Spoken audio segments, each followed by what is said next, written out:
Welcome to Victim Justice Unveiled, a space where truth is honored, resilience is amplified, and justice is reimagined. Here, survivors, families, advocates, and system leaders come together to navigate the complex path of healing, accountability, and reform. Whether you're watching or listening, thank you for joining us in this journey where voices are uplifted and change begins. I'm your host, Tamara Musolino. Let's begin.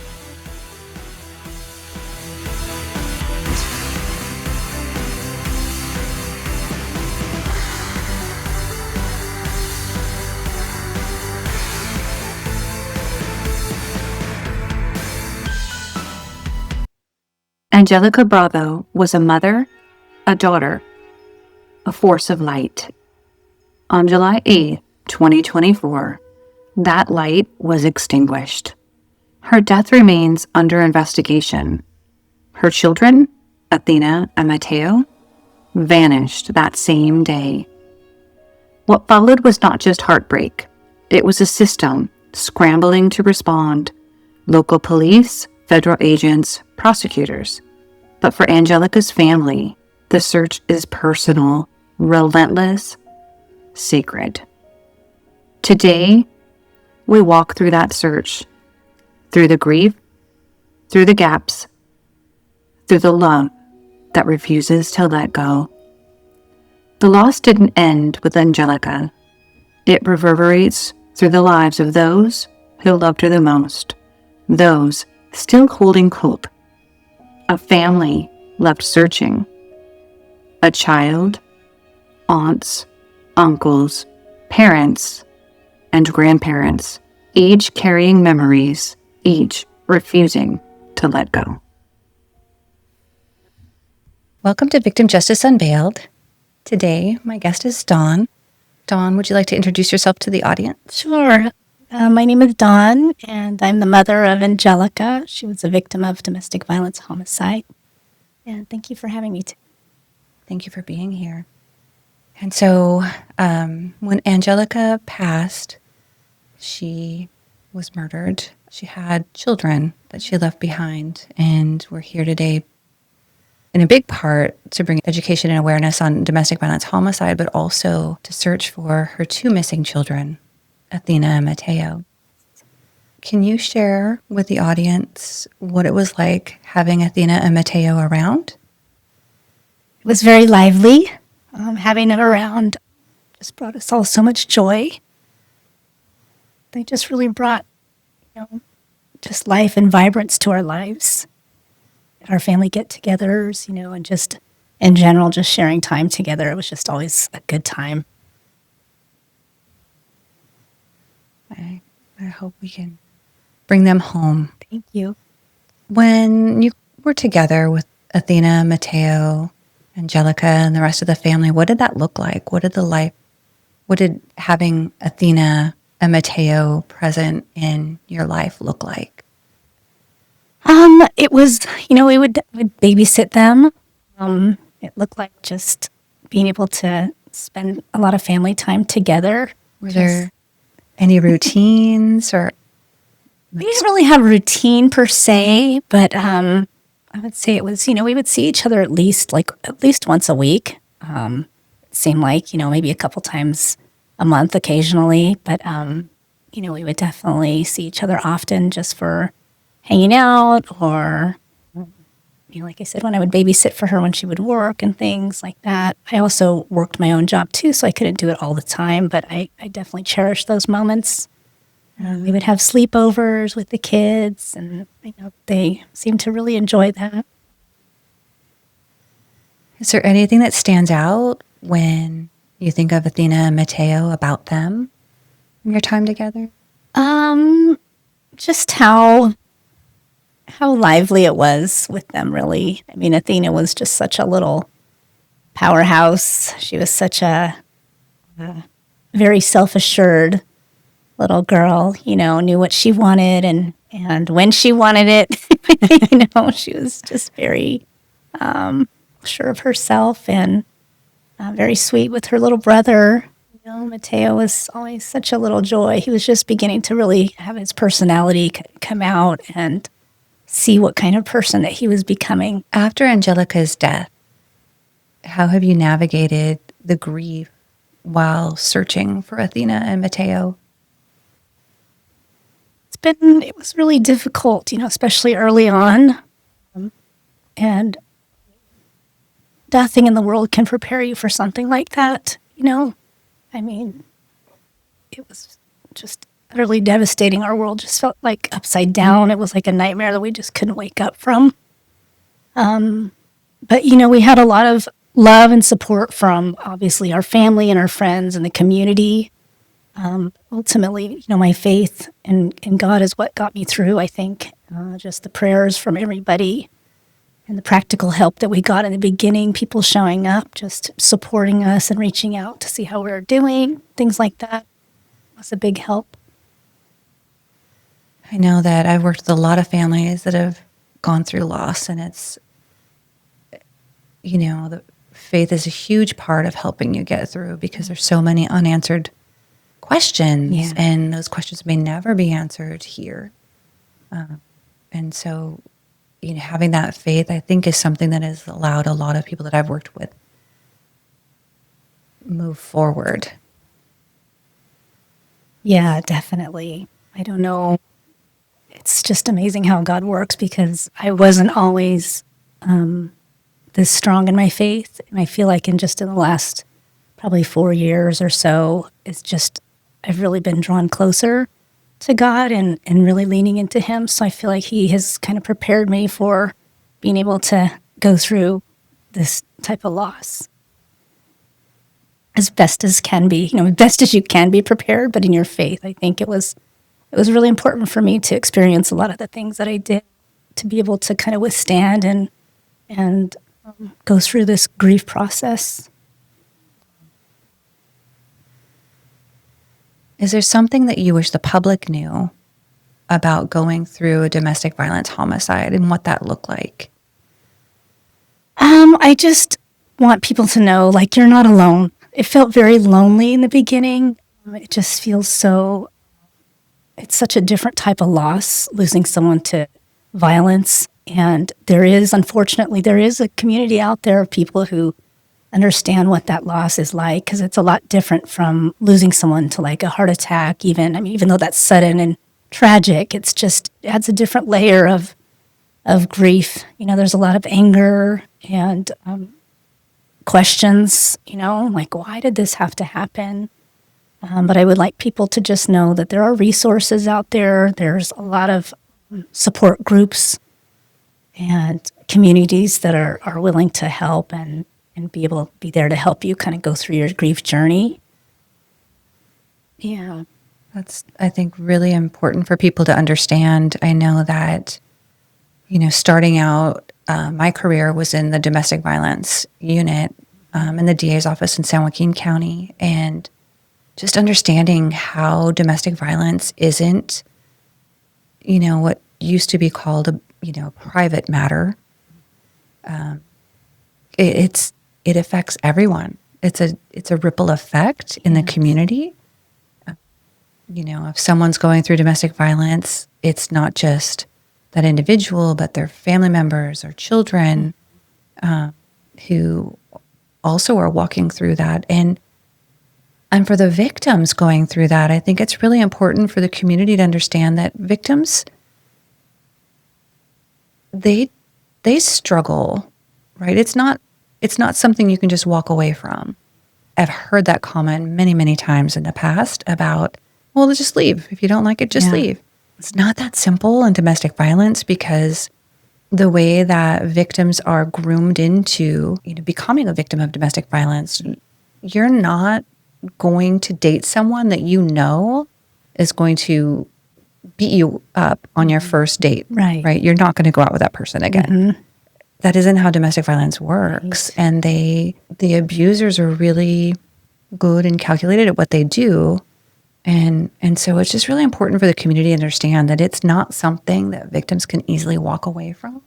And when someone tells you that they're being a victim of domestic violence, listen to them, hear them, be there for them. Do not close your door, because their perpetrator is counting on you to walk away. Right. So that you don't have that support. They don't have that support system in place. That's so true. I know that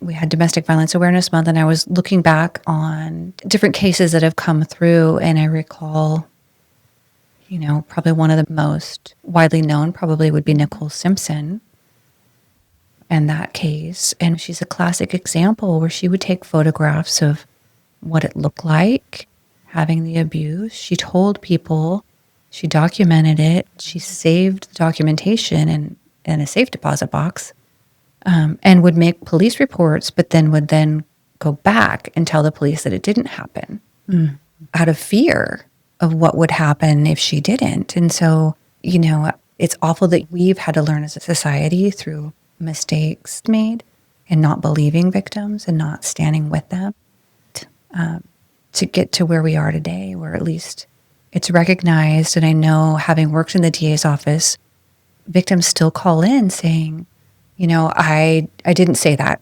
That was a lie. I didn't say that. Can't say enough about how important it is for people to understand what domestic violence is and how it affects literally everyone, and especially kiddos that are in the home, because the kids that are in the home see it, to learn behavior, and they become or are a part of that domestic violence cycle. So it's just really important to help our kiddos out. What do you hope people will notice or recognize when looking for Athena and Mateo? Are there any patterns or things that they would do that might help an audience member who thinks they see them be able to recognize them? That's a good question. I'm not really sure about patterns. I just can, thinking of their personalities, and maybe, like I said, Athena was very bold and outspoken about, what she wanted and things. She was just very joyful and vibrant. And, she also had a birthmark on her stomach, kind of like a brown, just a birthmark that was near her belly button. Other identifying things, she was big for her age too. I think that's important to note. When she went missing, she was 4.5, and she was already in wearing size 6 clothes, so she was a bigger child. And Mateo, he just loved dribbling balls. He would always have a basketball. It seemed like wherever he went, as those days leading up to when he went missing, like he would always have a basketball and be running and dribbling it, which was unusual for a little guy that tiny. He was only 2.5, and he started doing that, I guess, at around 2 years old, And that was just something that he really loved. But he was also, just a joyful little boy. He also may have like a little scar on his right cheek because he fell down and fell off the bed and hit like a picture frame or something on the way down, and had to get a few stitches in his cheek. Him being so young, it might have faded by now, but it was definitely, a little scar for a while, so that may still be there. Okay. Yeah. And the other thing is they may, in the past, they would go to like Buddhist temples and get blessing, like bracelets. They were kind of made out of string, and I think they're usually like maybe red or orange. I do recall them being different colors, but occasionally they would have those on. Also possibly jewelry, like necklaces. They would have wear necklaces, being so young. Gold. Yeah. Okay. So those are good if anyone goes to temple or sees kiddos that they think might look like or match their description wearing those items. Are there any places in the community, I know you'd mentioned the temple, any other places that they might go or spend time? Athena, she's at school age now, so she should be in kindergarten. So, I mean, that's the only thing I can really think of as far as locations. The temple, that was the only other place they kind of went frequently. I don't know how that would still be happening now, but, it's always, you never know. It might be a good place to start, at least. If someone listening were to see someone they thought were Athena or Mateo, what would be a respectful way for them to communicate that information, and to whom would they communicate? I would say for them to, if they really believe that it's them, to call 911 so we can get someone out there immediately. And also, calling the Sacramento Police Department, the missing persons line would be really helpful. Taking pictures of it, documenting by pictures or video, if you can do that, that would be great. Would be one way to also be able to verify if it's them. When and where that video Right. was taken. Absolutely. Yes. Great ideas. Are there any moments or gestures or things that keep you going when you think back to having Athena and Mateo around, the search for them? I mean, really just our love for them, and knowing that Angelica, I made her a promise that we would find them. We're not going to give up until we find them. So that's one thing that keeps us going. And also just, she has an older daughter too, who thankfully wasn't there when all this happened. And, she needs her siblings back. So that's what keeps me going too, is wanting to bring back part of her family if we can. Absolutely. She needs her baby brother and baby sister with her. Mm-hmm. Yeah, she was such a wonderful big sister. She was like their second mom. She would do everything for them, feed them, change their diapers, bring bottles, and just, sleep with them and comfort them. She was just another mama to them. She's a bit older, so she would always help. When we were babysitting, watching two little ones at that age is a lot. Sometimes one would be running this direction and that direction. So she was a big helper, to us when we would babysit. And I just know that, we want to find them to bring them home to her. She's lost enough. If anyone hears us, please be on the lookout and try and get them reunited, because she needs her family. Yeah. What kind of public support would be helpful for you right now in the search for Athena and Mateo? It'd be wonderful if people could share our stories, our posts. We started an Instagram and a TikTok account. There's a Facebook page that people can follow, Justice for Angelica Bravo. And I think the Instagram is Athena and Mateo Home. And we have a TikTok account too that's Justice for Angelica. And just sharing those things on social media or to any groups that you think might be important, or that might, I belong to a lot of missing children Facebook groups and things like that, and just trying to keep sharing and putting their pictures out there.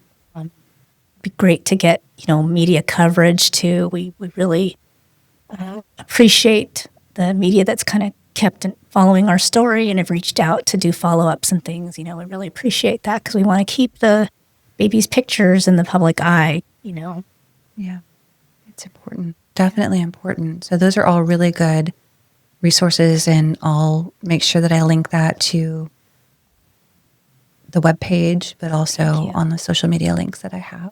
Thank you. How has the community shown up for you with the loss of Angelica and the search for Athena and Mateo? We've been really fortunate to have some wonderful community members. Early on, Angelica's employer, she was working for Mixed Institute of Cosmetology in Barber at the time. And they are just amazing in the support that they've shown from the very beginning. They held a candlelight vigil for her, which was just so beautiful. They honored her at their backpack giveaway. Just the things that they've done to kind of go above and beyond. They started a GoFundMe for our family. And, just being willing to do whatever it takes. They always told us, your family now. So they've known Angelica since she was a teenager, because she went to school there for cosmetology, learn how to do hair and everything. And then she went on to go on to some different employers, and she eventually ended up coming back there to teach, which was just so neat to see her come full circle there back to her original, launching pad kind of thing. And to be able to contribute back to them, I think that was really such a beautiful thing. And so they just showed up in such a big way that we're so grateful for. And also her prior employer that she just left prior to that, she was working for Federico, and they also did like a candlelight vigil, and just knowing and seeing the love and support that they had for her, seeing the students, meeting, all the people that were affected by her in a positive way too, that were just grieving her loss. It was really comforting for us during that time. Yeah. And them just being willing to kind of help us throughout the last 16 months too. They continue to follow up and check in and see how I'm doing and things like that. And just offering their help and support has been really wonderful. Yeah. That's amazing to have such a great group of people supporting. And I mean, that just says a lot about Angelica too, and how she touched so many lives. Mm. It is. And they also, I just remember, I thought of this, is that my mom's church, the Sacramento Buddhist Church, also honored her. They have an annual Obon dance, and that year they not only honored her at the dance, they spoke about her and what happened, but they also did a fundraiser for the family, which was just amazing, just reaching out and during that time and being able to help us kind of in a practical way too, with all the expenses that come along with, somebody that you're not expecting to pass away. So it was really helpful as well. Can only imagine a parent losing their child and having to navigate that. You're not supposed to have to do that.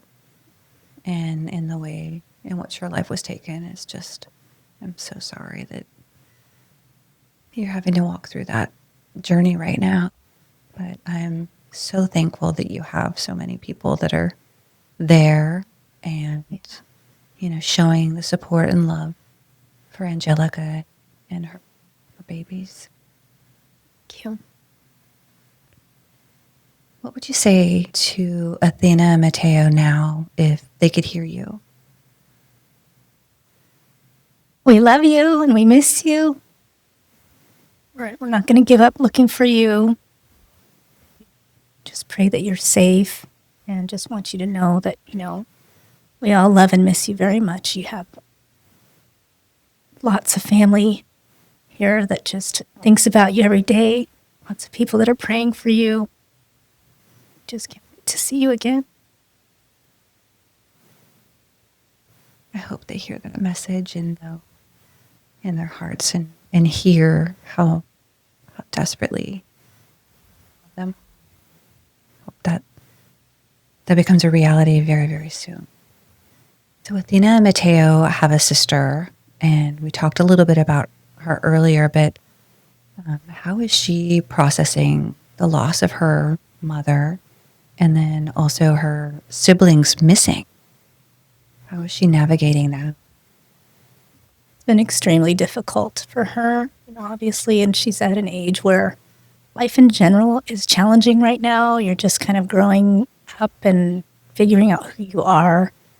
I think she's done an amazing job at navigating the grief, and I know that a lot of what brings her hope is looking for her brother and sister and being able to be like an active participant in that, I think, is what can help her be able to kind of get through things. Ultimately, it's a difficult balance because she is young and we want to protect her as much as possible, from the world and social media and things like that. But we also know it's important for her to have a voice in this because she's lost so much. She's doing an amazing job. I'm very proud of her. That's a great point, is that oftentimes, when families go through a tragedy like this, there are other people surrounding that family or in that family that may not be in a position of actively participating in a search or in the criminal justice process, but still play a very important role and have a very important part to that. So I'm glad that she's able to kind of navigate that a little bit. And, I can appreciate wanting to protect someone that's young, Yeah. that doesn't really understand what this might look like 5 years from now, 10 years from now. Yes. So I'm glad that she's able to have some areas of where she can actually feel empowered and participate in her young age. Is there anything else you'd like to add to what we've already talked about today? I know oftentimes victims navigate this process and, are really kind of struggling on where to find their footing and where to turn next. And have you found any support systems or groups or anything like that have helped you in a way? Yeah, absolutely. One of the ones that was super helpful in the very beginning was just knowing that there was a victim advocate with the DA's office and helping us navigate that process, understanding, where else we can reach out for supports. And there's also a lot of private community organizations that exist, Victim Advocate Angels and the Together We Heal community.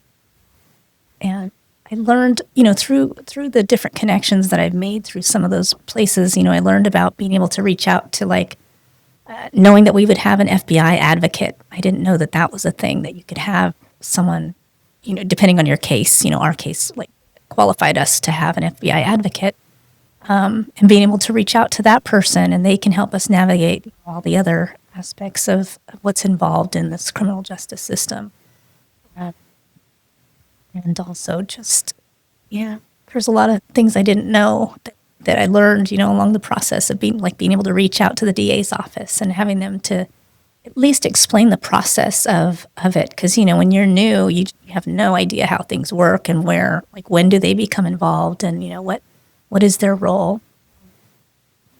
Those are all really good points. And I know that that's something that I worked on when I was, supervisor in the DA's office, trying to create a platform where victims felt, from the beginning that they were supported, but that they also knew what to expect, setting clear expectations from the beginning. It worked vehicular deaths and other types of homicides for a great part of my career, and working with investigators that would say, hey, this case just came through. It hasn't come to our office yet, meaning the DA's office, but it came through law enforcement. And, setting up times to go and meet with family members and talk with them about what the next steps would be. And oftentimes that wasn't something that the DA's office, would be, that it wouldn't be in the DA's office necessarily. It would be still going through law enforcement because, as you're learning, I'm sure the investigative part takes a really long time from start to finish. And it's very, very slow and methodical. And they need to have, evidence brought to them in a specific way. Our victims would often want to bring evidence to law enforcement and say, here's your evidence. See, there's proof. But that isn't quite how it works, and it's not how the legal system works. And so having that chain of evidence and having it documented is so important. But explaining that to victims too, and then, letting them know the length of that process once the DA's office does get a case and they determine that they are going to move forward with the prosecution of that case. What does that look like? How long is that going to take? And there's so many pieces of that, as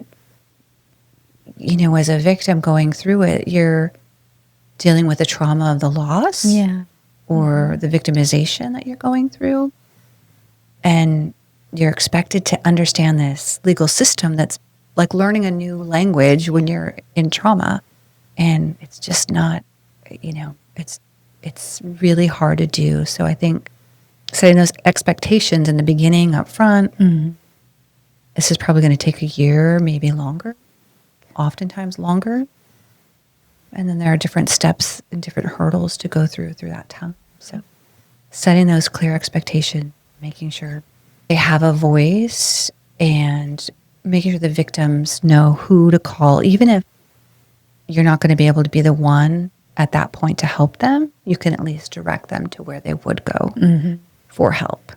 I think that's really important. The other thing I wanted to point out too, or that I kind of learned along the way, is that, you know, you really have to also be your own advocate in that, you know, don't be afraid to reach out to the detectives or whoever's, you know, handling your case, if it's the sheriff's office or the police department, or, you know, don't be afraid to reach out and ask for updates. And, you know, you're one of many cases that they're working, unfortunately. So it's easy for them to focus on what's new coming in. And, you know, I thought, you know, I had to learn that I need to be persistent, and, you know, it's the squeaky wheel that gets the grease sometimes. And so, yeah, just don't be afraid to do that. It's an extremely important piece, having come from that world, because sometimes as an advocate, you know, before I retired, I was, you know, had 3 trials going at the same time in different courtrooms, different cities. And so being able to be back and answer phone calls from victims or return emails was hard because of the amount of work that you're given. And I know it's the same for law enforcement. They work crazy hours. And so you might be up in the middle of the day trying to call them, but maybe they're working nights and they're sleeping during the day. So try and be patient and understanding, but at the same time, advocate for yourself and don't feel bad about that, because you're probably going to need to do that at some point, unfortunately, just because of the volume of work that's given to those agencies. And again, knowing where to go. Right. That's the other important. Yes. So, those are all really valid and very, very important pieces. Is there anything else you wanted to share today? No, I can't think of anything in particular. I just kind of wanted to reiterate that, you know, if you are someone who's watching this and you recognize that you're in a situation that is not healthy for you, or you're not being treated with respect, someone's being abusive towards you, just know that there are places that you can go to reach out for help. You know, there's the National Domestic Violence Hotline. There's Weave, My Sister's House. These are just a couple of the local organizations, but there's also the national one. You know, texting, there's helplines where you can just text them if you don't feel comfortable, you know, talking to someone. But just know that there are places that you can reach out to that will help you leave safely and create a plan that can keep you safe. Thank you for sharing. It's important for everyone to know.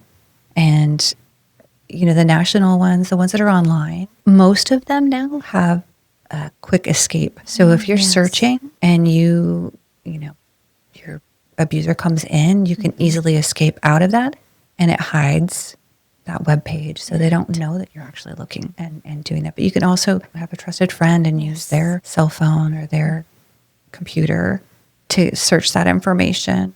But always tell someone. Tell someone. Trust someone enough to tell them, and they can help you get out of that situation. I know it's not easy. And what we don't want to have happen is for you to stay too long. Yeah. So definitely there's help out there. Thank you so much for sharing that information, Tosh. Allowing me to share our story. Hopefully this helps somebody. Thank you for being a light for someone in the future. Thank you, Dawn, for being. Thank you for having me. Thank you for joining us on Victim Justice Unveiled, where truth is honored, voices are uplifted, and justice is reimagined. Justice isn't a verdict. It's a lived experience. If this episode moved you, share it. If it informed you, act on it. And if it reflected your truth, know that you're not alone. Together, we unveil a path toward change.